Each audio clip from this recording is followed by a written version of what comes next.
Ah, yes, and here we have the star of our second half of this show.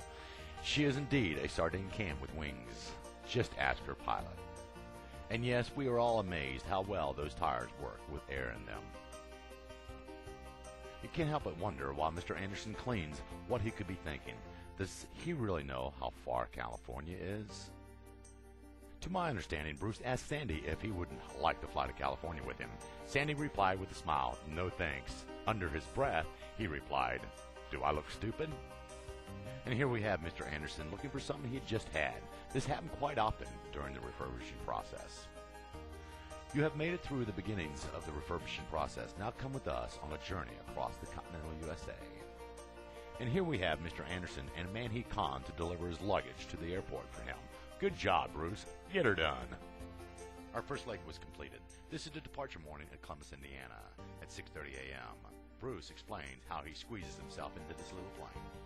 Two men, one big, one bad, one plane, and one sardine can with wings on take a journey to California. Here we go. And Mr. Anderson explains how he is able to get more than one landing on each landing he does by bouncing down the runway. And Mr. Anderson continues to remind me of his mistakes while on this journey and why I am glad my kids are all grown up. And here we have a river and a bridge somewhere in between Columbus, Indiana and Illinois. And this is one of the signs we use to determine which way the wind was blowing, so Bruce could land the plane.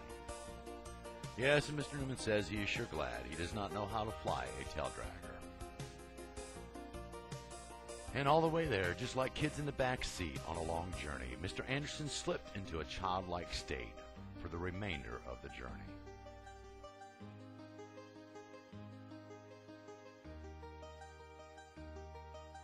Mr. Newman, with the patience of a saint, desperately seeks an airport to land in order to stop the harassing comments coming out of the radio. Yes, here's a dam somewhere in between Indiana and Illinois. Some say it's here, some say it's there. We really don't know. Who really cares? All I know is I'm the one that took the pictures, and I'm the one that recorded the flight, and I have no idea, but it seems to be in order. Mr. Newman, with all his wisdom, informs Mr. Anderson that he is not flying a helicopter, and this would not be a good place to land. And Mr. Newman prays out and cries out, "God, please find us an airport to land. Please, Lord." Mr. Newman is still recovering from the stitches that he acquired on his journey while listening to Mr. Anderson crying out to land. A thought passes through Mr. Newman's mind. If only Mr. Anderson was a little closer, he could slap him around like one of his kids. Mr. Anderson stumbles out of the sardine can and shakes a leg and asks the sky gods to forgive him. Mr. Newman keeps his distance. Mr. Anderson gazes upon this crop duster, dreaming about swapping. Once again, the cramps are gone, some blood has rushed through Mr. Anderson's buttocks, and we are on our journey once again. We are back in the air, and the radio is quiet for a while. It's time to, as Bruce says, get her done! We have made it somewhere, where none of us are really sure. We are sure of one thing, blood is pumping again through Mr. Anderson's buttocks. Mr. Anderson gazes at this aircraft, hoping for a miracle. One which will never come. In total disbelief, Mr. Anderson cannot believe that this map is correct.